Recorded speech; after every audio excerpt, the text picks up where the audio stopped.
Sa mga lalaking nanonood, oo, kayo mga lalaki, wag nang magmaang-maangan. Kunwari hindi nyo alam tong website na to. Sabihin na lang natin na ito ang hindi mo pwedeng panoorin sa opisina kapag oras ng trabaho. Ang tunay na NSFW, not safe for work. Dahil ang mga video na ito, ang totoong hindi pambata. Gaya rin ng mga laruang ito na hindi mo makikita sa toy section ng paborito mong department store. Taon-taon ay naglalabas ang mga datos tungkol sa inyo. Oo, may mga barometrong sumusukat sa kung anong mga pinanonood at kung anong klaseng kwento ang hanap mo. Kung sino rin tumitingin at gaano katagal at kung gaano kadalas. Kung anong bansa ang kinaroroonan, kulay, mula saan ang nanonood at kung ano mga trip nila. Pero kung paniniwalaan ang mga datos sa taong ito, Pilipinas daw ang pangatlo sa pinakamaraming dumadalaw dito. Pumapangatlo ang Pilipinas pagkatapos ng US at Mexico. At pangalawa na lang sa pinakamatagal pagkatapos ng Japan. Pangalawa na lang. Pagdating sa patagalan sa site na ito, Pilipinas ang undisputed champion mula sa taong 2013 hanggang 2018. Naputo lamang noong 2019 at muling nabawi ng 2021. Pero kung paniniwalaan ang mga numero nito para sa taong 2025, ang bansa na may pinakamaraming babaeng nanonood sa website na ito ay Pilipinas. Siguro, pagdating sa ganitong mga panoorin, support local pa rin pala ang mga Pinoy. Tunay na makabayan.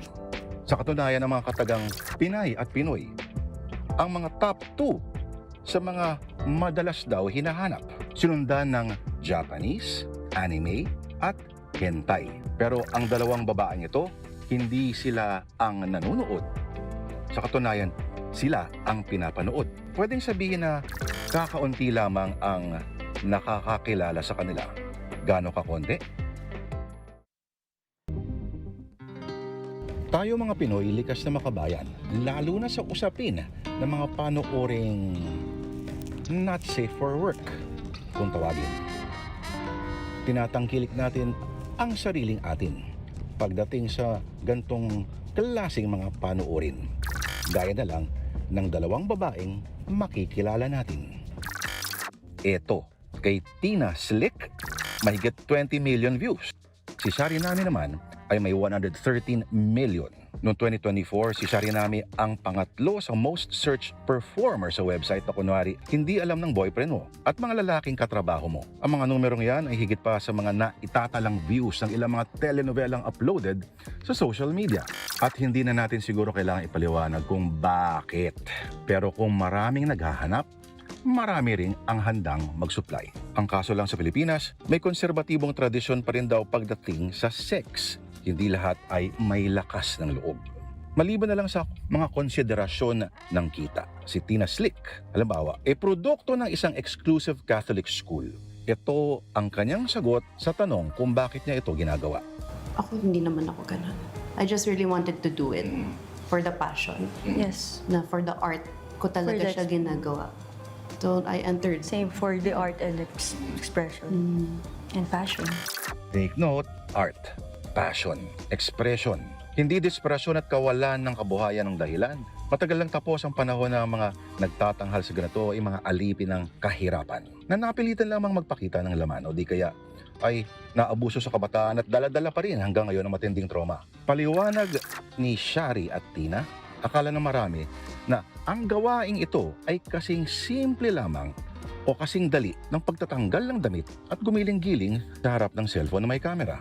You need to think about the editing, the whole pre-prod, the actual prod, and then the post-prod. How are you gonna market it? We have to know our angles. So, iba naman kasi pag intimate kayo na walang camera, iba din yung intimate kayo with With the camera. camera. So, iba yung angulo talaga ng katawan namin. Though masarap pa din siya. Pero medyo bali-bali talaga yung katawan namin and medyo magkakapulikat ka talaga. Nagsimula ako using Android phone only.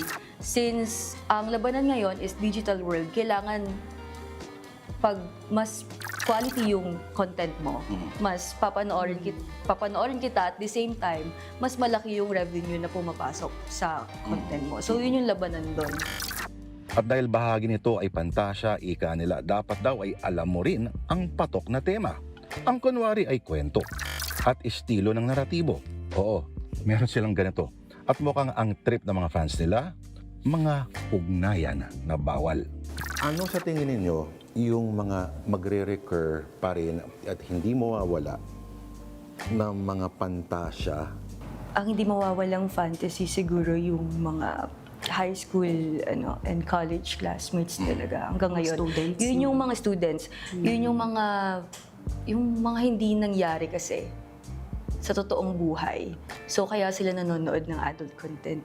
Mga daddy-daddy. May ganun akong content no, tita serye. And then, sobrang naging patok siya. Sabi ko, hala naman itong mga trip ng Kasi yung mga tao. Pilipino, mahilig sa tabu. Yeah. Tabu content. Grabe, no? Yung talaga, no? Yung mga relationship na hindi dapat. Mga cheating. Most of my videos kasi are POV. So, pag POV, kinakausap ko yung camera. More on girlfriend experience. Ang tina-target ko talaga na market ay yung mga malulungkot na mga Pilipino na mag-isa lang. So, kapag POV, syempre parang magkasama na kami. Kinakausap ko sila. So, I do the talking. At ang payo nila sa sino mang sasabak sa ganitong gawain, maghanda sa maraming bagay. Una, sa mga mapanghusga. Dadami nga ang iyong tagahanga. Pero maghandang mabawasan din ng mga kaibigan at kaanak dahil kung saan may comment section din, lagi may bashers. Ako naman, hindi ko na siya pinapansin pa. Kasi simulat sa pool, inaalmusal na namin ng hate and bash. So, and hindi ko naman mapiplease lahat. May kanya-kanya naman tayong preferences. If ayaw nila sa katawan ko or sa itsura ko or sa performance ko, okay lang sa akin. I don't know. Maybe they're just really sad about themselves.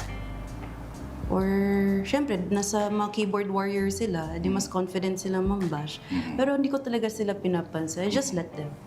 Kasi kung sabihin nila, taba-taba ako, bukas mapayat na ako. Hindi naman siya ganun. Hindi naman ganun yun. So, I just let them. Nasanay kasi ang mga Filipino na ito yung nakikita nila sa harapan ng camera. Ito lang na malalaki yung hinaharap, Coca-Cola body, matangos yung ilong. Nasanay kasi sila doon. So, nung nag-pandemic, naglabasan kami na para to express ourselves. Na hindi, kailangan yung makita na sexy pa rin kahit chubby or double XL. At ang mga kailangan mong paghandaan pag nakilala na ang iyong mukha at pangalan dahil matapos mong iboyang-yang ay wala nang balikan. Kapag pinasok mo yan, yan na yun. Yes. Kita mukha mo lalo. Ready ka na ba sasabihin ng buong mundo about you? Yes. Kaya mo bang dibdibin yun? Kaya mo bang sikmurain yun? I think that's my main tip. Ako si Lord de Vera, mukha ng maliliit, isyong malalaki, dokumentado. Mga kapatid, Jig Manikad po, pagdating sa mahalagang balita sa loob at labas ng bansa, dapat una sa lahat, mag-follow at mag-subscribe na sa social media pages ng News 5.